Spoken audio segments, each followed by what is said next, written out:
திரும்ப தெரியாதா மிக்ஸி பேசி கல்யாணம் நின்றுச்சா? அது விட்டுங்க, மிக்ஸி பொண்ணு கிட்ட தர மாட்டாங்களாம். அதுக்கு சண்டை போட்டு காலைல சண்டை. வரதட்சணை வாங்குறதே தப்பு. உனக்கெல்லாம் பொண்ணு கொடுத்ததே பெரிய விஷயம். நீ இதுல மிக்ஸி வேணும் கிரைண்டர் வேணும்னு கேட்டீங்கன்னா ரொம்ப கஷ்டம்.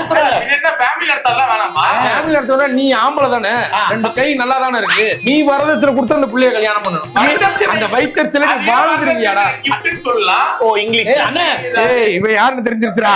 ஃபுல்லா வண்டியை வாங்கி மை வைஃப் கிஃப்ட், வீடு வாங்கிடுவாங்க வரதட்சணையில. மை வைஃப் இல்லம், வைஃப் இல்லம் இதெல்லாம் பேரு வச்சு கடைசி வரைக்கும் வரதட்சணையிலேயே வாழ்க்கையை நடத்தி முடிக்கலான்னு பாக்குறேன். தரல இல்லடா, கேட்கல. வித்தியாசம் இருக்கு. நான் என்ன சொன்னேன் தெரியுமா? கட்டின புடவையோட அந்த டைலாக் அந்த காலம். நானா சொன்னது என்னன்னா, உண்மையிலே எனக்கு பொண்ணு கொடுக்கறதே பெரிய விஷயம். நான் பொண்ணை இது பண்ணிக்கிறேன், கல்யாணம் பண்ணிக்கிறேன். அப்படி சொல்லி இருக்காங்க. நீ எல்லாம் என்ன சொல்லணும்? நான் இவங்களே அதான் சொல்றேன். நீங்களும் யாரும் வரதட்சணை எல்லாம் கேட்கணும், கிடைக்காது.